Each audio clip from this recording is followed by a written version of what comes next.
여러분, 양털을 깎을 때 그 양털이 얼마나 질이 좋고 또 많은 털을 얻을 수 있을까 하는 것은 목자에게 달려 있습니다. 우리 그것은 상식적으로 너무나 잘 아는 이야기가 되겠죠. 그 양이 얼마나 목자가 양들을 얼마나 잘 쳤는지, 어떻게 돌봤는지에 따라서 좋은 양질의 털을 얻을 수 있거나 또 많은 양의 털을 얻을 수가 있게 될 것입니다. 그런데 그 목자에게 주는 봉급이 얼마냐에 따라서 그 주인이 그 양털로 수입을 얼마나 얻을 수 있는지가 결정적이겠죠? 그렇죠? 예를 들어서 양털로 얻는 수입이 10만 불인데 목자의 봉급이 30만 불이면 그 양털의 값은 참 비싼 거죠. 20만 불의 손해를 무릅쓰고 그 주인이 그 목자를 30만 불을 주고 고용한 것이니까. 그러면 사실의 그 양털의 값은 어마어마하게 비싼 것이 되는 것입니다. 제가 이렇게 말씀드린 이유는 양털 값이나 장사에 대한 것을 말씀드린 것이 아니라 제가 의미가 있어서 이렇게 말씀을 드렸습니다. 여러분, 이 세상에서 가장 값이 비싼 그런 목자가 있었습니다. 이 목자는 왕좌에 오를 후보자였었습니다. 큰 제국의 왕자였습니다. 그런데 그가 그 높은 자리와 교육에서 내려와서 이름 없는 광야에서 장인의 양과 염소떼를 치는 천한 목자가 되었습니다. 참 비싼 목동이었습니다. 그렇게 값비싸고 그렇게 자격이 충만한데 그런 천한 목자의 직업을 가지고 있던 사람은 사실 과거에 없었을 것입니다. 그래서 참 비싼 목자였고, 그렇기 때문에 그가 기른 양떼에서 나온 양털들은 얼마나 비싼 것들이었겠느냐 그 말입니다. 그래서 세상에서 가장 값비싼 양털이었을 것이다, 그렇게 생각을 하는 것입니다. 제가 이렇게 말씀드린 이유는 제가 모세에 대해서 좀 말씀을 드리려고 이렇게 말씀을 드립니다. 사도행전 7장 18절부터 있는 말씀을 좀 읽어보도록 하십니다. 사도행전 7장 18절부터 36절까지 있는 말씀을 좀 펴서 읽어보십니다. 사도행전 7장 18절부터 38절까지 있는 말씀입니다. 좀 길지만은 우리가 그 당시에 이 출애굽하기 전에 모세의 역사를 좀 다시 한번 상기하는 의미에서 한번 읽어보도록 하십시다. 요셉을 알지 못하는 새 임금이 애굽 위에 오르매 그가 우리 족속에게 괴계를 써서 조상들을 괴롭게 하여 그 어린 아이들을 내어버려 살지 못하게 하려 할세. 여러분, 여기에 있는 말씀은 참 이상하게 들리죠? 아니, 요셉의 그 꿈 해석하는 것을 보고 감동을 받고 그를 금방 총무 대신에 올려서 일을 하게 하며 또한 얼마나 큰 업적을 그가 남겼어요. 7년 동안 정말 풍년 때 큰 창고들을 짓고서 양식을 모아들였기 때문에 그 다음에 7년, 6년 동안에 애굽이 서바이브 할 수 있었고, 그 다음에 그 주위에 있는 모든 나라들을 지배할 수 있는 그런 놀라운 지혜를 이 요셉에게서 얻었어요. 그래서 이 바로 왕과 애굽은 정말 너무나 요셉에게 큰 빚을 진 나라였습니다. 그런데 갑자기 왕이 바뀌니까 이스라엘 백성들은 노예 삼아서 고생을 시키더니, 아니 또 어떻게 해요? 그 낳는 아이들을 전부 다 남자이면 다 죽여라는 명령을 내리는 것입니다. 이게 어떻게 된 노릇입니까? 이럴 수가 있습니까? 아무리 해도 이렇게 짧은 시간 동안에 이럴 수가 있겠냐 말입니다. 그것은 왜 그런가 하면 요셉이 있었을 당시에 요셉을 국무총리로 들어 올렸던 그 바로 왕은 사실은 애굽 사람이 아니었습니다. 고고학적으로 보면 이 사람은 힉소스족이에요. 힉소스족은 팔레스타인의 서남부 쪽에 살던 이 블레셋 가까이 살던 족속이었습니다. 근데 이 힉소스 족속은 굉장히 세력이 있고 강한 그런 옛날의 족속이었습니다. 그런데 그 족속이 애굽에 내려가서 애굽을 쳐서 침략하면서 애굽 족속들과 같이 섞이게 되었습니다. 그러면서 굉장한 암투들이 그들 사이에 있었는데 힉소스 출신의 한 사람이 왕이 되었어요. 그러니까 그 사람이 바로인데 그 당시 힉소족은 이 요셉과 같이 팔레스타인, 가나안 땅 족속이요. 그러니까 그가 보니까 요셉이 누구 족속이에요? 팔레스타인 사람이에요. 가나안에서 온 사람이요. 그러므로 자기와 가까운 민족으로 생각을 했기 때문에 요셉을 국무총리로 올리는 일은 상당히 쉬웠다 그 말입니다. 애굽 사람이었으면 절대로 그렇게 안 했을 것입니다. 그런 역사적인 배경이 있는 것을 우리가 알아야 될 것이에요. 그래서 그들이 이제 다시 독립운동을 해서 힉소 족속을 다 몰아내고 요셉을 국무총리로 세웠던 그 당시의 왕조와 후예들을 완전히 다 처결하고 없애버린 다음에 사실은 애굽이 독립운동을 다시 한 것이에요. 그렇기 때문에 이스라엘 백성들을 노예로 만들고 그렇게 핍박할 수가 있었던 것입니다. 왜? 자기들 침략했던 힉소족의 왕조들에 의해서 높이 말았던 이스라엘 백성들이 얼마나 미워요. 그래서 하루아침에 노예를 삼은 것이에요. 이것이 고고학적인 배경입니다. 그래서 이해하면 우리가 이 성경 말씀을 훨씬 더 아주 분명하게 이해할 수가 있는 것입니다. 자, 그런데 마귀는 이러할 때에 옛날 아브라함 때부터 약속하신 이제 이렇게 한 400년 동안 이렇게 그 노예로 살고 고생하다가 하나님께서 나와 같은 한 선지자를 일으켜서 너희를 내올 것이다 라는 그 예언을 누가 합니까? 마귀도 한단 말이에요. 그래서 마귀가 어떻게 했어요? 지금 보니까 이제 그 구세주가 태어날 때가 되었다. 그러므로 아예 태어나는 이스라엘 백성들의 남자아이긴 다 죽이라 하는 명령을 내린 것이에요. 마귀가. 그런 것을 우리가 짧게 성경에서 읽는다 그 말입니다. 계속 읽어봅시다. 이럴 때에, 자, 20절에 그때에 이러한 환경 속에서 모세가 났는데 하나님 보시기에 아름다운지라 그 부친의 집에서 석 달을 길리우더라. 자, 하나님께서 말이죠. 어떤 사람을 택하실 때 미리 아시고 택할 수가 있습니까? Yes. 하나님이시니까. 우리는 우리는 흙이고 하나님은 토기장이에요. 하나님께서 누구는 조그만 찻잔을 만들고 누구는 멋있는 고려 도자기를 만들고 누구는 더 큰 자기를 만들고 무슨 불평이 많냐 말이에요. 주님께서 만드시면 만드시는 거지. 그렇잖아요? 주님께서 어떤 사람은 크게 만드시고 어떤 사람은 적게 만드시고 so what? 하나님께서 마음대로 하시는 거지. 왜? 하나님께서 그 사람의 기질과 태어남과 그 사람의 마음과 모든 걸 아시기 때문에. 아니 우리 사람은 안 그래요?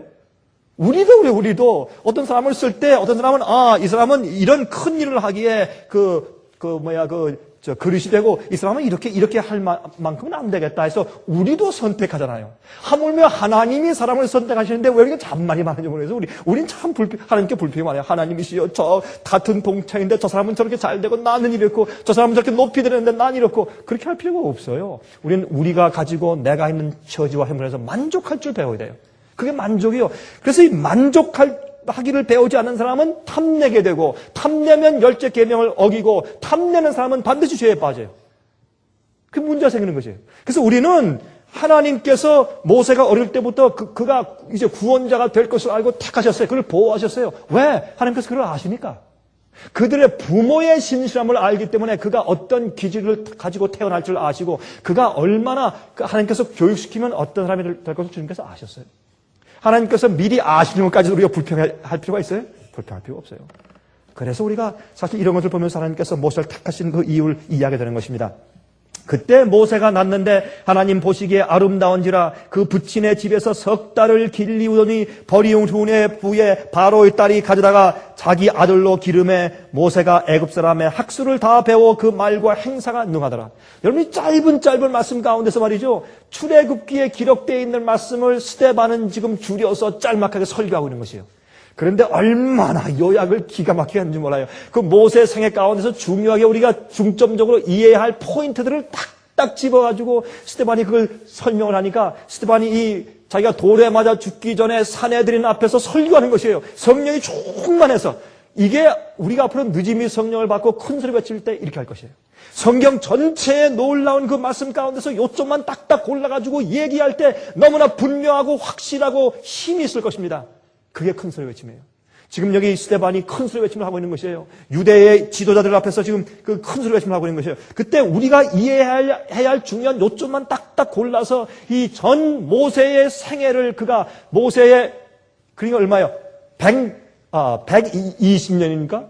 120년 동안의 모세의 생애를 한마디로 딱 이게 짤막한 설교를 줄여서 설명하고 있는 것이죠.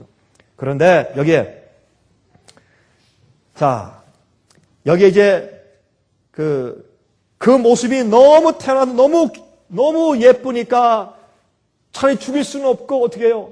이 엄마가 할 수 없이 자기 딸 미리암과 작전을 세우고 갈대로 상자를 만들고 거기에 이제 이 골타를 칠해가지고 물 들어오지 않게 하고 거기에 또 여러 가지 이렇게 천을 싸고 거기에 아기를 놓고서 기도하고 그것을 나일강에 떠내려 보냅니다. 그것은 성령의 감동이었어요. 하나님께서 그렇게 하라 그랬어요. 그들이 그런 감동을 받고 그래서 떠내려 보내면서 얼마나 이 엄냐 기도했을까요? 떠내려 보내는데 하필이면 그것이 돌아서 하필이면 바로의 공주가 목욕하는 데로 갔어요. 그게 주님의 섭리죠. 그렇죠? 천사가 아마 이렇게 조금씩 이렇게 아마 키를 틀어줬을 거예요. 여기 가라 이렇게. 또 마귀는 글로 못 가게 하려고 굉장히 애를 썼을 것이에요. 우리 모르지만은 이렇게 틀어서 이제 그쪽으로 갔습니다. 가니까 그때 그 아이를 봤을 때 보니까 이 히브리인의 처언이에요. 그래도 이 바로의 딸 공주가 이제 보고서 마음 가운데 참 금방 그 아기를 사랑하는 마음이 생기게끔 성령이 또 감동했어요. 그게 하나님의 섭리의 역사예요. 우리 그것을 믿어야 될 것이요, 그런 것들을. 그건 우리가 이해하지 못하는 것이요. 그렇게 됐을 때 그것을 계속 따라가 보던 미리암이 불쑥 튀어나와서 제가 유머한 사람을 소개해 드릴까요? 그랬어요. 왜 그랬어요? 바로의 딸은 이 아이를 갖다가 기르면 지금 어린 아이들 다 히브리인의 아들들을 다 죽이라고 명령을 내렸기 때문에 히브리인 가운데 어떤 사람이 자기 아들을 죽일 수는 없으니까 벌이 없구나. 그걸 알았어요, 딸이. 이 사람의 이름을 갖다가 고고해서 핫셉섭 공주라고 불러요. 우리가 그 이름을 확실히 모르지만 우리가 하늘에 가서 만날 것이에요. 여러분 그 모세의 어머니가 구원받을까요? 이 공주가? 저는 하늘에 갈 것이라는 생각을 해요. 모세가 자기를 길러준 그 양모한테 전도하지 않았을까요? 전도했을 것이에요. 하늘에 가서 만날 것이에요. 우리가 물어보면 참 흥미있는 베드타임 스토리가 나올 것이에요. 우리가 그냥 읽는 것이 아니라. 그런데 여러분 여기 가만히 보면 그것을 알고 참 난처해 있는데 너무 아기가 사랑스럽고 참 그러나 기를 수는 없고 난처했을 때 이 미리암이 탁 튀어 올라와서 한 얘기가 아니 공주님이시여 내가 유머를 하나 소개해 드릴까요? 그거 좋은 생각이다. 좋은 생각이다. 그래서 맡겼는데 자기 어머니를 데려왔어요. 어머니가 12년 동안에 자기가 낳은 아들 모세를 자기가 키우는 그것도 돈을 받으면서 키우는 애들 다 죽이라는 명령이 난 입장에서 바로 왕의 보호를 받으면서 12년 동안에 돈을 받으면서 아이를 키울 수 있는 그런 특권을 받아요. 마귀는 그를 죽이려고 했지만은 하나님께서는 그 분노를 돌이켜서 하나님의 뜻을 이루세요. 우리 생애 가운데서 마귀가 우리를 넘어뜨리고 우리를 없애려고 그렇게 애를 쓰고 우리를 고통 주려고 애를 써도 하나님께서는 그것을 돌이켜서 우리를 오히려 하늘의 왕자에 올리시기 위한 주님의 작전을 바꾸세요. 그게 주님의 은혜예요. 그것을 바라볼 수 있는 그 섭리를 볼 수 있는 것이 우리의 믿음일 것입니다. 자, 그런 다음에 여기 보십시다. 그때의 그 어머니가 이 요게벳이 모세를 키울 때 12년 동안에 얼마나 열심히 키웠을 것이에요. 여러분들이 여러분의 자녀를 키울 시간이 얼마밖에 없다라는 정확한 시간이 주어진다면 여러분들 무엇을 가르치겠어요? 목숨을 다해서 앞으로 애굽 궁전에서 살 때 이길 수 있는 것을 가르칠 것이 아니에요. 그래서 그는 아브라함의 하나님과 이삭의 하나님과 야곱의 하나님과 요셉의 하나님을 가르쳤어요. 모세는 어릴 때 12살 때 충분히 그가 가정교육을 받았기 때문에 궁전에 가서 그 놀라운 학습을 했더라도 그는 하나님을 버리지 않았어요. 그만큼 어릴 때의 교육은 중요한 것입니다. 어릴 때 받은 감동은 중요한 것입니다.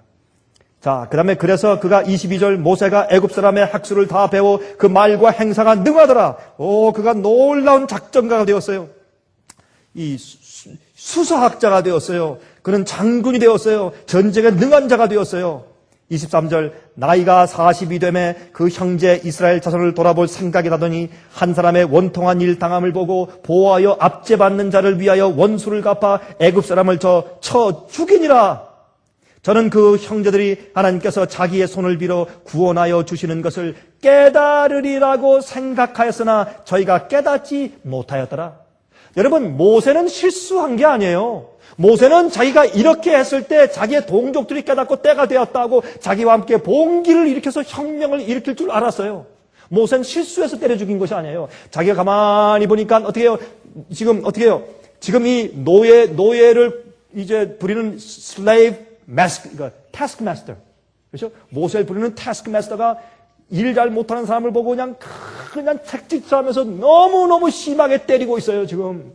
그런데 보니까 그 주위에 노예들이 측은하게 쳐다보지만 어떻게 할 수 없어서 다 지금 눈물 먹은 그런 눈망울로 다 쳐다보고 있는 바로 그 저로 찬스에 모세가 딱 뛰어들어가서 그 사람을 쳐 죽여버렸어요.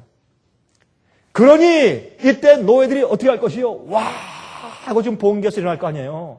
그 기회를 포착하려고 했는데 웬걸요? 아무도 히브리인 가운데 모세를 뒤에서 받들고서 일어난 사람이 한 명도 없어요. 그 다음날 가서 보니까 또 히브리인과 히브리인끼리 또 싸우고 있어요. 가서 왜 그러냐고 말리니까 너는 어제 애굽 사람 죽이더니 이제 우리를 또 죽이려고 하느냐? 그랬어요. 이 사실을 듣고 자기의 작전이 자기가 원래 군사학교에서 배운 혁명에 대한 작전술로 이게 이루어지지 않는 것을 깨달았어요. 그리고 또 바로가 그 소식을 듣고 분노하기 시작했어요. 그래서 그는 지금 완전히 샌드위치가 되었어요. 바로의 분노와 이스라엘 백성들이 자기에게 협력하지 않고 인정하지 않아요. 깨닫지를 못해요. 한 가지 길밖에 없어요. 도망가는 길밖에 없어요. 그래서 미디안 광야로 도망간 것이에요. 이게 모세의 이야기입니다. 여러분, 우리도 많은 경우에 하나님의 일을 할 때 인간적인 방법으로 하려고 해요. 그런 유혹이 우리에게 얼마나 많은지 몰라요. 그런 실수를 또 우리가 가끔 해요. 우리 여기서 배울 수 있는 것은 하나님께서는 하나님의 방법으로만 일을 하세요. 자, 또 뒤에 가서 보십시다. 26절 이튿날 이스라엘 사람이 싸울 때 모세가 와서 화목시키려 하여 가로되 너희는 형제라 어찌 서로 해하느냐 하니 그 동물을 해하는 사람이 모세를 밀들여 가로되 누가 너를 관원과 재판장으로 우리 위에 세웠느냐 내가 어제 애굽 사람을 죽임과 같이 또 나를 죽이려 하느냐. 모세가 이 말을 인하여 도주하여 미디안 광야 땅에서 나그네 되어 거기서 아들 둘을 낳으니라. 그는 이제 끝났어요. 그는 마음 가운데 어릴 때 어머니에게서 배웠어요. 이 민족을 해방하는 일을 해야 된다고. 하나님께서 400년 이후에 구원자를 세우실 것이라는 예언을 그는 듣고 배웠어요. 하나님께서 자기를 택할 수 있다고 자기 생각을 했어요. 이스라엘 백성들 동족들의 괴로움을 보았어요. 그리고 또 자기가 이제 유명한 장군이 되고 그런 것을 학교에서 배우면서 내가 이런 기술들을 이 백성들을 해방시키는 일에 사용해야 되겠다고 생각을 했어요. 그러나 그의 기대가 완전히 무너지고 어려움이 닥쳐왔을 때 그는 낭망하여 도망해서 도망자가 됩니다. 거기에서 그가 40년 동안 있었는데 그 40년이 있는 동안에 두 아들을 낳았어요. 나중에 그 누이 미리암이 조롱할 정도의 얼굴이 약간 까무잡잡한 그런 흑인 비슷한 여인을 부인으로 얻었어요. 사람들에게 좀 조롱을 받았어요. 그 부인 때문에 또. 그런 경험을 했어요. 모세는 내려갈 대로 다 내려가서 바닥을 쳤어요. 40년 동안. 근데 바닥을 치는데 어디까지 쳤는 줄 아세요? 30절 읽어보세요. 30절.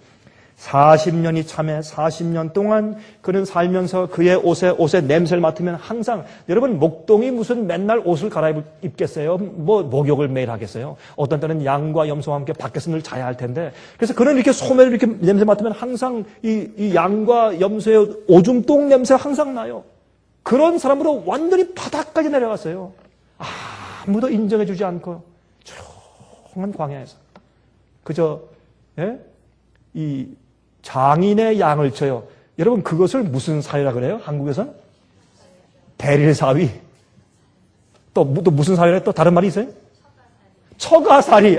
처가사리. 또 대릴사위. 대릴사위가 되어서 처가사리 하고 있어요. 아무런 자기도 권력도 없고 돈도 없고 그저 그래서 얼마 동안? 40년 동안. 40년 동안. 저는 이 말씀을 제가 이번 주에 다시 읽으면서 저는 이것을 제 자신에게 한번 적용해 봅니다. 참 내가 모세 같은 교육을 내가 과연 받았는가. 사실 하나님의 종들이 모세 같은 교육을 받고 지낸다면 정말 백성들을 올바로 인도할 수 있을 텐데 하는 그런 마음이 사실 다시 들었어요. 보면. 근데 40년이 지난 다음에 이제 40년이 차니까 보세요. 30절. 천사가 시내산 광야 가시나무 떨기 불꽃 가운데서 그에게 보이시거늘 모세가 이 광경을 보고 기이 여겨 알아보려고 가까이 가니 주의 소리 있어 나는 내 조상의 하나님 즉 아브라함과 이삭과 야곱의 하나님이로다 하신데 모세가 무서워 감히 알아보지 못하더라. 모세가요, 완전히 낭망한 가운데 그저 초인으로 돌아가 조용히 살고 있던지라 자기가 한 번은 양을 치는데 시내산 밑에서 보니까 시내산 꼭대기에 가시떨기 나무들이 있는데 거기 불이 타는데 아무리 봐도 1시간 지나도 또 타고 2시간 지나도 또 타고 3시간 지나도 계속 타고 있어요. 다시 말해서 불은 타는데 그 나무가 사려지지 않는 거예요. 사루어지지 않아요. 이상하다. 저건 보통 불이 아니다. 그래서 이상해서 그 불을 구경하러 갔더라. 다시 말해서 관광여행 간 거예요. 관광. 하나님을 찾으러 간 게 아니에요. 참 이상하다. 저런 불도 다 있나? 구경거리 났다. 구경하러 갔을 때 거기서 소리가 났어요. 모세야, 나는 너희 조상 하나님인데 아브라함과 이삭과 야곱의 하나님이야. 너무 놀란 나머지 그것은 그가 무서워서 이해하지도 못했어요. 그때 들려오는 음성은 33절에 주께서 가라사대 내 발에 신을 벗으라. 너 섰는 곳은 거룩한 땅이라. 왜 신을 벗어야 돼요, 여러분? 왜 신발을 벗어야 돼요? 그 이유는 자기가 신고 있는 신발은 아무데나 가는 신발이요. 하나님의 옷 뺄 땐 건 벗어야 돼요. 인간적인 사고방식이 통하지 않는 곳이요. 인간의 지식이 통하지 않는 곳이요. 인간의 편견이 통하지 않는 곳이요. 불신이 통하지 않는 곳이요. 다 벗어버리고 하나님 앞에서는 맨발이 돼서 무릎 꿇고 주의 말씀만 들어야 돼요. 그래서 순종하면 되는 것이에요. 신발을 벗어나는 거예요. 세상에 아무데나 왔다 갔다 하고 이런 대학 가고 저런 대학 가서 이런 이론 배우고 저런 이론 배우고 이런 인간의 지식 배우고 이런 작전 배우고 이런 기질을 배우고 다 한 다음에 그런 인간의 생각 가지고 하나님의 일을 하려고 하는 것이 아니라 하나님께 나올 땐 다 벗어버리라 이거예요. 하나님의 말씀만 듣고 거기 순종하라. 이게 단순 어린아이처럼 어린아이는 태어날 때 신발 신고 태어나잖아요. 맨발로 태어나요.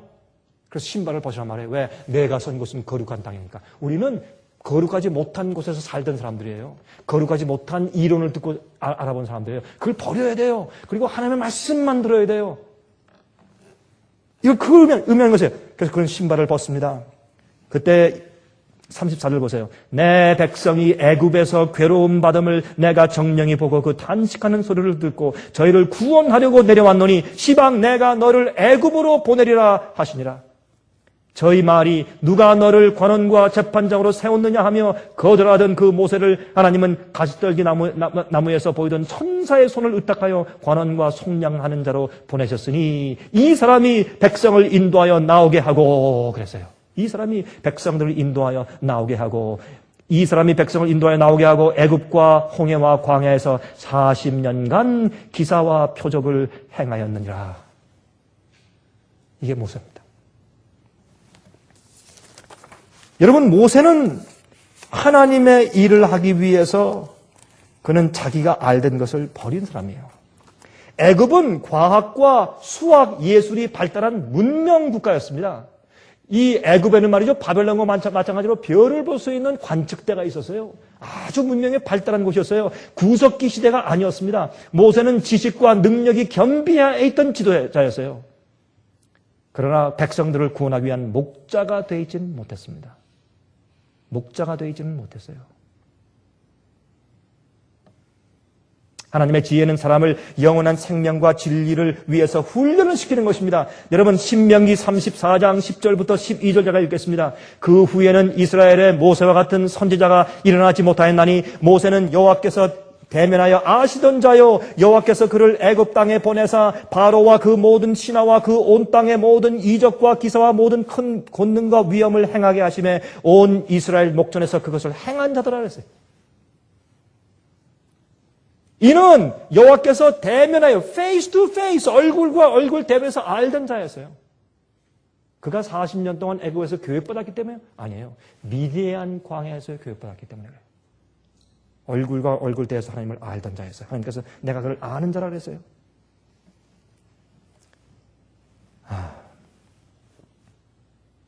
그의 훌륭한 가정교육은 12년 동안에 어머니에게서 배운 가정교육은 애굽의 궁전의 교육을 이길 수 있었습니다. 그는 훌륭한 전략가와 정치 지도자로 훈련받았지만 그러나 하나님의 백성들을 인도해낼 수 있는 인내하고 사랑스러운 온유한 지도자가 될 수 있게 만들지 못했습니다. 여러분, 많은 경우에 우리가 하나님 사업을 할 때 특별히 교회를 우리가 할 때, 교회를 운영할 때, 특별히 여러분 인터넷이나 우리 DVD를 통해서 이 말씀을 듣는 사람들 한번 생각해 보세요. 오늘날 교회를 운영하는 방법이 어떤 것들이에요? 어떻게 교회를 운영하고 있습니까?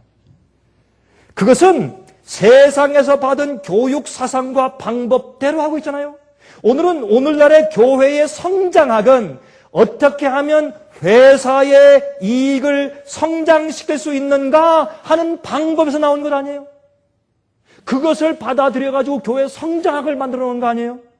특히 진리와 복음을 전하는 방법을 대중이 선호하는 방법으로 바꿨어요. 원칙이 무엇인가, 성경 말씀과 진리가 무엇인가, 그건 둘째예요. 어떻게 해야 더 많은 사람들을 교회에 오게 할 수 있을까?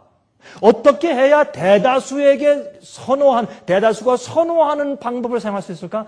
어떻게 하면 우리 교회가 인기가 있을까? 어떻게 하면 우리가 더 대중적이 되어서 더 많은 사람들이 교회에 와서 앉아있게 할 수 있을까? 일단 앉혀놔야 우리가 진리를 가르칠 수 있지 않는가? 이것이 초대교회가 타락한 이유가 아닙니까? 잘못한 이유 아닙니까? 그래서 회사의 이익을 성장시키는 방법에서 따온 것이요. 특히 다수가 좋아하고 대중이 선호하는 방법을 여론조사해서 그 여론조사 때문에 어떤 표준과 진리를 뒷전치고 회사의 이익을 먼저 추구하는 방법이 오늘날 교회의 성장학으로 둔갑했기 때문에 교회의 진리가 타락하고 타협하게 된 것이에요. 진리와 원칙을 버리면서 회사의 이익을 추구하는 방법이 생겨버리게 된 것입니다. 모세는 그래서 하나님의 일을 세상의 방법을 가지고 하려고 하였다 그 말이에요. 자, 그래서 사실 우리가 스데반의 얘기를 가만히 읽으면 바로 이 사실을 우리가 그 짤막한 설교 가운데서 이해하게 되는 것입니다. 다시 말해서 왜 스데반이 자기가 돌에 처음 맞아 죽기 전에 사내들인 그 당시에 정치가들, 교회 지도자들 앞에서 이 설교를 왜 합니까? 당신들도 똑같은 방법을 하고 있는 것이요. 하나님께서 가시떨김 나무에서 나타나신 그 하나님께서 모세 같은 선지자 같은 분 예수님을 세웠는데 당신들은 세상적인 타협한 사고방식과 정치적인 사고방식 가지고 예수를 거절한 것이요 라고 말한 것이에요. 그러나 모세는 미디안 광야에서 교육을 받았기 때문에 하나님을 대면에 알아봤지만 당신들은 하나님을 대면에서 모르는 사람들이요, 그 말을 하고 있는 것이에요. 스데반이 지금 그 과거의 성경을 가지고 설교하고 있는 것입니다.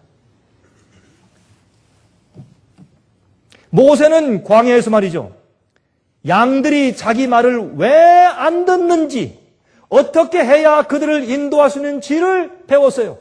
세상의 교육은 경쟁을 가르치고 칭찬과 아첨을 가르쳐요. 그런 것을 받아야 성공한 사람으로 세상이 간주합니다. 그러나 모세는 양을 치면서 참 이 양들을 치는 목적은 양의 구원이요. 어떤 데는 양을 때려야 돼요. 어떤 데는 양을 인도해야 돼요.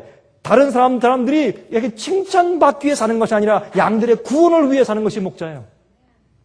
그리고 양을 치면서 고통당하는 양을 어떻게 도와줄 수 있는지를 배웠어요, 그는. 또 아픈 양들을 어떻게 치료할 수 있는지를 배우고 곁길로 나가는 양을 어떻게 인내로 인도하는지를 배웠습니다.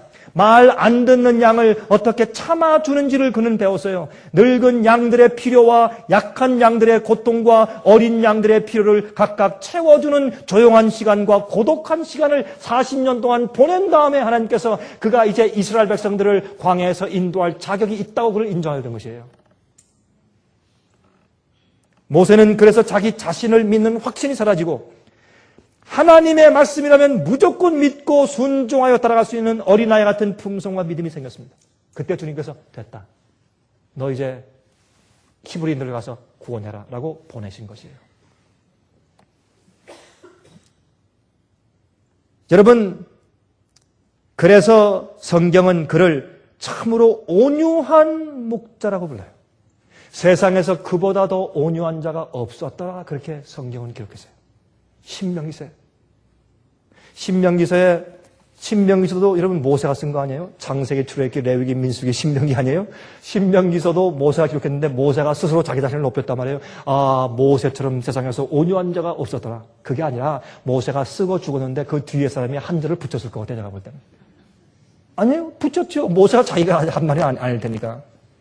그러나 그 말이 맞았어요. 성령께서 한 말씀 더 붙이라고 그랬어요. 모세가 죽은 다음에 모세는 이런 자였다. 이렇게.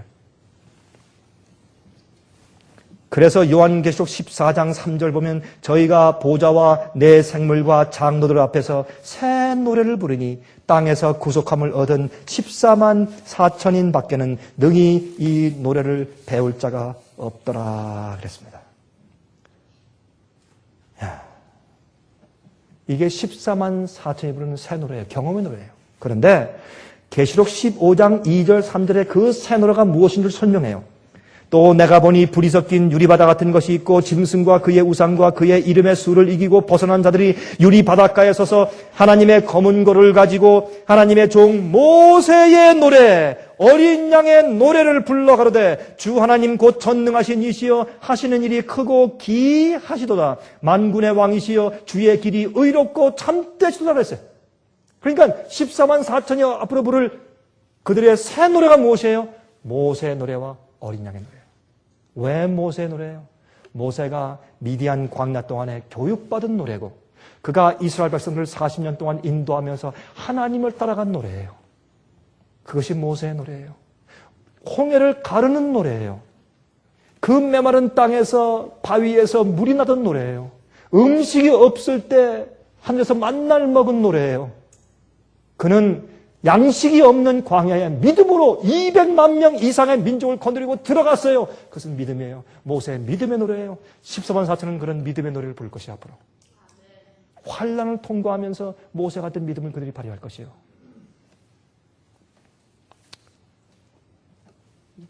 여러분, 현재 이 세상의 역사는 성경의 예언대로 끝마칠 때가 되었다는 사실을 증명이라도 하듯이 모든 면에서 위기 상황들을 재현하고 있습니다. 여러분 제 말에 동의하시죠? 심각한 일기의 변화. 여러분 알고 전 대통령 후보는 최근에 그가 다큐멘터리를 만들었어요. 자기는 이 일이 자기가 옛날에 하던 정치보다 더 중요한 일이기 때문에 난 이게 이렇게 중요한 건지 몰랐습니다. 하고 내 일에 내 생을 바치겠다고 하면서 다큐멘터리를 만들었어요. 알고 전 대통령 후보가. 그는 이렇게 말했어요. 지금의 이 글로벌 워밍, 그걸 뭐라 그러죠? 글로벌 워밍을? 예? 예, 맞아요. 자꾸 제가 그런 단어를 이용해. 지구온난화 현상. 지구온난화 현상 때문에 지금 큰일 났다 이거예요. 옛날에 이것은 앞으로 200년 안에 큰일이 온다 그랬다가 나중에 아니다 100년 안에 아니 50년 안에 이렇게 하다가 지금 아니다. 우리가 여기에 신경 안 쓰면 앞으로 10년 안에 지구는 멸망할 수 있다. 이것이 알고 전 대통령의 결론이에요. 자기가 이런 것을 연구한 다음에 큰일 났다 이게. 난 이 일 위해서 이제 앞으로 내가 남은 예산을 바치겠다 하고 다큐멘터리를 만들어냈어요. 알고 전 대통령 후보가. 그만큼 이 문제는 이 지구는 엄청난 위기의 상황 가운데 처해 있어요. 또 한 가지. 90년 만에 전 세계 온역과 유행성 질병이 지구를 위협하고 있어요. 조류 독감. 그렇죠? 이거는 만약에 이것이 인간에게 점프해서 퍼지기 시작하면 아무도 막을 수 없는데 옛날에 1900년도 초기에 있었던 흑사병으로 수천만 명이 죽은 것처럼 똑같은 질병이 미국을 이 세상을 위협하고 있다 그랬어요. 우리가 알고 있는 사실이에요. 또 엄청난 경제적인 몰락의 위기가 도사리고 있습니다. 우리는 한국 사람들이니까 한국 사람 얘기 좀 할까요? 지금 한국에 있는 경제적인 위기는 이번에 경제적인 위기가 터지면 이번에 이 북핵 문제 때문에 한국에서 조마조마하죠. 경제적인 위기가 터져버리면 옛날 IMF 때보다 100배가 더 크다는 100배. 옛날 IMF 시대의 위기는 유치원이에요, 유치원. 앞으로 올 것은 너무 크기 때문에. 여러분, 이것은 한국뿐만 아니라 온 세계적인 문제예요. 미국은 큰 경제적인 지금 위기에 지금 처해 있어요. 그러나 계속해서 이렇게 지금 매니플레이션을 해서 조작을 해서 계속 끌어나가고 있지만 그러나 뭐 참으로 진실된 정직한 경제학자들은 또 정확하게 말하고 있어요. 그러므로 하나님께서 바람을 붙잡고 있어요. 그렇지 이것은 다 지금 굉장히 어려운 그런 상황을 재현시키고 있어요. 또 현재 이 이락의 문제, 이락은 내전이 생겨요. 지금 남북전쟁처럼 시빌워 내전이 지금 생기고 있어요. 두 이슬람 파 사이에 지금 전쟁이 생기고 있어요. 한 파는 어떻게 시아파와 수니파가 전쟁하고 있어요. 그게 무슨 말이에요? 미국과 협력한 파와 그다음에 또 어떻게 혁명 일으킨 파 사이에 전쟁을 일으키고 있어요. 큰 문제에 봉착하고 있어요. 지금 이것 때문에. 그런데 또 한 가지 이란 핵 위기 이건 보통 위기가 아니에요. 큰 위기요. 이란의 핵 위기 거기다가 또 설상가상으로 북한의 핵 위기 북한은 말이죠. 지난번에 여러 개의 그냥 미사일을 쏴버렸어요. 그것 때문에 어떻게 해요? 일본이 우리가 다시 이제 재무장해서 우리도 이제는 핵무기를 만들자 하는 말에 힘을 실어주게 되었어요. 2차 대전을 진 다음에 일본은 중립국가로 만들어 놓고 무장국가가 될 수 없어요. 이젠 무장국가가 돼도 세계에서 말을 할 수 없게끔 돼버리고 말았어요. 북한의 핵무기 때문에. 여러분 북한의 핵위기는 심각한 것이에요. 세계 전쟁을 일으킬 수 있는 심지예요. 이란의 핵위기 마찬가지예요. 이란 문제 마찬가지예요. 그런데 지금 당장 뭐가 터졌어요? 중동 지방에 위기가 생기는데 팔레스타인 가자 지구의 분쟁이에요. 여러분 가운데 어떤 분들이 이게 무슨 말인지 모르실 것 같아요. 제가 잠깐만 설명드릴까요? 뭐 이거 제가 정치 문제를 말씀드린 거 아니지만 이거 성경 이해 문제니까. 팔레스타인의 가자 지구 문제가 뭐냐? 팔레스타인 피에로가 너무 데모하고 이제 문제를 일으키니까 이제 미국과 이스라엘이 이제 협력하고 미국이 푸시를 해서 이스라엘이 오케이 좋다. 그러면 이제 팔레스타인 사람들이 살 수 있는 그런 지역을 따로 주어서 너희들 자치적으로 살게 했지만은 독립 국가를 만들어 주지 않았어요. 그러나 이제는 그 밑에 있는 가자 지역에 살고 있던 유태인들까지도 전부 다 철수시켜서 이쪽으로 오게 하고 그 땅까지 다 내주겠다. 팔레스타인한테 내줄 뿐더러 앞으로 어떻게 해요? 피에로 팔레스타인도 독립국가가 돼주게 하는 그런 수순을 밟겠다 이거예요. 그거를 세계 여론과 미국이 푸시함으로 할 수 없이 이스라엘이 그걸 하고 있는 중인데 또 자꾸 분쟁이 생겨가지고 지금은 어떻게 해요? 서로 싸움질을 하다가 팔레스타인 사람들이 이스라엘 군사 한 사람을 한 명 갖다 납치해가 버렸어요. 그걸 또 계기로 또 이스라엘 가서 그냥 비행기로 폭격하고 대포 속에서 막 가서 막 폭격하고 난리를 해가지고 또 그 국지 전쟁이 생겨버린 거예요. 그래서 팔레스타인은 능력이 없으니까 항상 당하게 돼 있죠. 그래서 굉장히 문제가 생겼는데 이러니까 이란과 시리아가 뒤에서 이 무장 세력과 테러주의자를 도와주고 도와주고 있다가 그때 어떻게 해요? 여러 방면의 전쟁을 일으키기 위해서 여러분 팔레스타인 쪽은 동쪽이에요. 이 이스라엘 동쪽 말고 북쪽에 있던 레바논의 남부에 살고 있는 그러니까 이스라엘 북부와 같이 맞물려 있는 그쪽에 레바논에 사는 헤즈볼라라는 그런 지역이에요. 헤즈볼라. 이 헤즈볼라 지역은 거기에는 무장 단체들로서 이스라엘과 싸우는 아랍 단체들이에요. 그 사람들이 항상 지난 25년 동안 분쟁을 해왔는데 이번에 또 거기서 로켓볼 쏘면서 그냥 막 전쟁을 해오면서 또한 이스라엘 군사 2명을 납치해갔어요. 그러니까 이스라엘 국가가 또 어떻게 해요? 이번에 비행기로 가서 지금 레바논 밑에 있는 헤즈볼라 그 도시를 갖다 계속 침공하고 다리를 부수고 하이웨이를 부수고 그다음에 또 비행장을 폭격하고 마치 이락을 공습한 것과 똑같이 하는 것입니다. 이게 무슨 말인지 아세요? 그때 레바논이 막 얘기하면서 부시 대통령 제발 막아주시오. 세계 언론들이 막아주시오 할 때 부시 대통령은 이스라엘은 스스로 자기가 자기들을 보호할 수 있는 권한이 있다 하고 일축해버렸어요. 그게 무슨 말이에요? 지금 이락 전쟁에 발이 묶여있는 이 미국이 북한과 두 사람을 상대하고 있는데 이란 문제나 팔레스타인 문제나 헤즈볼라 문제는 미국이 상대할 수가 없어요. 발이 묶여 있으니까. 그러니까 미국은 작전적으로 어떻게 하는 것이에요? 이스라엘 너희들이 처리해라. 이것은 뭐냐면 여러분 옛날에 이스라엘이 전쟁할 때 6.1 전쟁이 뭐예요? 저기 보니까 이란과 이락에서 여러분 핵무기 만들 수 있는 그런 가능성이 생겼어요. 어떻게 했어요? 비행기로 가서 그냥 그 실험 공장에 가서 폭격을 해버렸어요. 6일 동안 다 끝내버렸어요, 전쟁을. 여러분 그런 식으로 다시 말해서 지금 만약에 이번 기회에 지금 이 이슬람 테러주의자들과 미국이 이렇게 대치하고 있는데 지금 이때 이스라엘 가서 또 그렇게 공격을 해보세요. 왜? 지금 헤즈볼라와 묶여있는 것은 시리아와 이란이에요. 이란이 지금 핵 위기를 터뜨리지 않습니까? 이란이 만약에 이 헤즈볼라를 계속 치고 있는데 이란이 끼어들고 이래서 이란과 이스라엘 사이에 전쟁이 일어난다고 해봅시다. 세계는 쑥밭이 돼버려요. 왜 이런 일들을 하나님께서 막으시는가 하면 주님께서 사방바람을 붙여주시는 거예요. 다른 데 이유가 없어요. 여러분, 이런 것은 우리에게 무엇을 가르치느냐 하면 주의 백성들은 하나님을 단순하게 믿고 따라가는 어린 아이 같은 사람들인데 미디안에서 40년 동안에 교육받은 모세와 같은 경험을 하는 자들이어야 한다 그 말이에요. 그래야 그 사람들이 무슨 노래를 불러요? 모세의 노래와 어린 양의 노래. 아니에요? 모세의 노래와 어린 양의 노래를 부르는 사람들. 아무리 어떠하더라도 하나님의 말씀은 그렇다고 믿고 죽으나 사나 그저 그 말씀대로 그저 내가 손해보나 매장되나 상관없이 그냥 밀고 나가는 그런 믿음만 행사하는, 그리고 자기를 믿지 않고 하나님을 믿고 주의 능력과 섭리를 믿으면서 우직하게 나가는 어린아 같은 모세. 그런 사람들에게 주님께서 앞으로 14만 4천의 새 노래를 부르시게 할 것이라 그 말입니다. 제가 한마디만 하고 좀 마치겠습니다.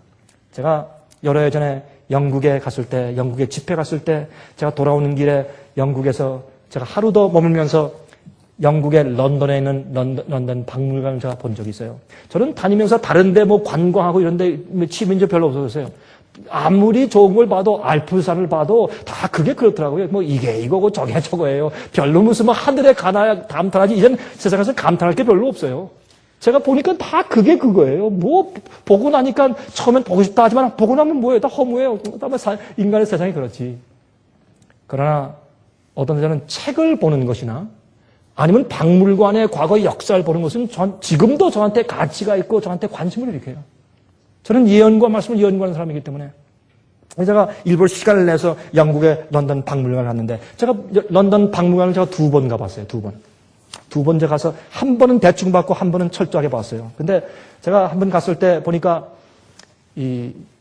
여러분도 가서 볼 게 있으면 저길 가서 애굽관을 가세요. 거기 애굽관이 이집트 디파트가 따로 있어요. 애굽관을 가서 보면 거기에 애굽 사람들의 그 미라들이 쭉 있는데 한 번은 제가 한 미라를 보는데 가만히 보니까 그 연대가 모세가 태어나서 살 때 당시에 연대가 BC가 거의 비슷해요. 보면서 제 마음에 감동이 들어왔어요. 아, 이 사람도 모세 때 살았던 사람이구나. 귀족이에요. 그런데 재밌는 것은 모세 시체는 여기 없고 하늘에 있어요. 시체가 아니지 모세는 하늘에 있어요. 그래서 생각할 때 모세가 만약에 바로의 왕으로 살았다면 지금 여기에 누워있을 것이 아니냐. 썩은 미라로. 그러나 모세는 하늘에 있단 말이에요. 하늘에. 살아서. 예? 그런 모세의 노래를 부르는 영적인 경험을 했기 때문에 자, 그래서 깊은 감동을 받았어요. 모세가 여기 있지 않고 하늘에 있구나. 여러분이시여, 우리가 이 세상에서 사는 우리의 믿음과 사고방식은 우리의 미래를 선택해 주어요. 우리가 어떻게 살아야 합니까? 모세의 노래를 부르고 어린 양의 노래를 부르는 백성들 되시기를 간절하게 바랍니다. 하늘에 계신 우리 아버지, 오늘은 모세를 인도하신 하나님의 섭리를 통해서 저희 자신을 성찰하고 배웠습니다. 주여, 저희도 앞으로 모세의 노래를 부르며 어린 양의 노래를 부르길 원합니다.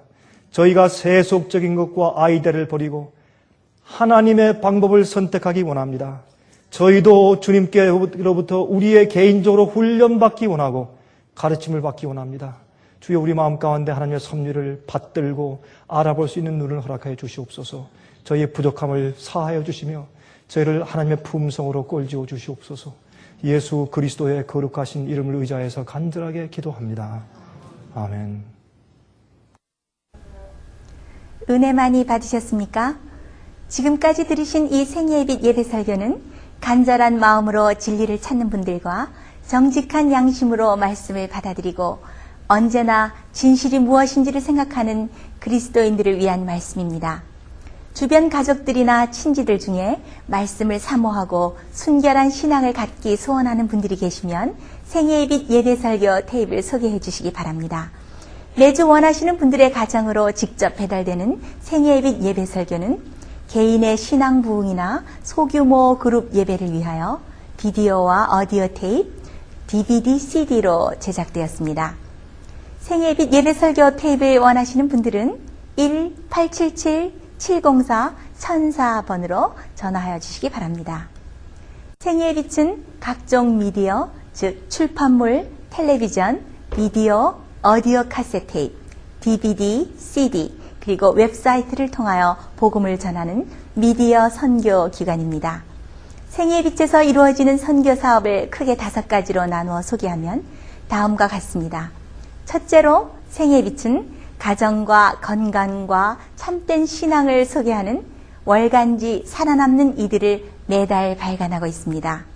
가정과 건강 문제뿐만 아니라 참된 신앙과 성경에 나타나 있는 중요한 진리들에 대하여 매달 깊이 있게 다루는 최고의 신앙지입니다. 둘째로 생애의 빛은 미국의 주요 도시에서 텔레비전 선교 방송을 하고 있습니다. 많은 분들은 생애의 빛 선교 방송을 통하여 복음을 발견하고 새로운 생애를 살아가고 있습니다. 셋째로 생애의 빛에서는 우편 통신을 통하여 평신도들의 성경 연구를 도와드리는 성경통신학교를 운영하고 있습니다. 성경에 나타나 있는 중요한 문제들에 대하여 체계 있게 공부하기를 원하시는 분들은 성경 연구 단기 코스와 계시록을 통한 성경 교리 연구, 또한 요한계시록 연구 과목을 신청하시기 바랍니다. 교재 및 모든 비용이 무료인 생애의 빛 성경 연구 과정을 통하여 복음과 예언 문제를 가장 쉽고 체계 있게 공부하시기 바랍니다. 넷째로 생애의 빛은 예언 연구를 위하여 특별하게 제작된 비디오 시리즈를 나누어 드리고 있습니다. 성경 구약과 신약의 대표적 예언서인 다니엘서와 요한계시록을 처음부터 마지막까지 자세하게 해설해 드리는 예언 연구 비디오 시리즈를 통하여 많은 분들이 성경과 미래에 대한 새로운 시야를 가지고 살아가게 되었습니다. 마지막 시대의 복음과 비밀이 담겨져 있는 다니엘과 요한계시록 비디오 시리즈를 신청하셔서 새로운 영적 부흥을 체험하시기 바랍니다. 다섯째로 생애의 빛은 생애의 빛 원장이신 강병국 목사님의 예배 설교가 담겨져 있는 비디오와 오디오 테이프, DVD나 CD를 원하는 모든 그리스도인들에게 나누어 드리고 있습니다. 매주 생애의 빛 예배 설교 테이프를 받기 원하시는 분들은 생애의 빛으로 연락하여 신청하여 주시기 바랍니다. 끝으로 생애의 빛 선교 사업에 대해서 좀 더 자세하게 알기 원하시는 분들은 웹사이트 www.sostv.net를 방문하시기 바랍니다. 생애의 빛 웹사이트에는 지금까지 나온 모든 월간지와 비디오 테이프과 텔레비전 방송물들을 누구나 무료로 보실 수 있도록 준비되어 있습니다. 지금까지 소개해드린 생애의 빛 선교 교재들 중에서 원하시는 책자나 테이프 있으시면 무료 전화 1-877-704-1004번으로 신청하여 주시기 바랍니다. 미국 동부 시간으로 월요일부터 금요일까지 9시에서 5시 사이에 전화해 주시기 바랍니다. 그럼 다음 시간까지 안녕히 계십시오.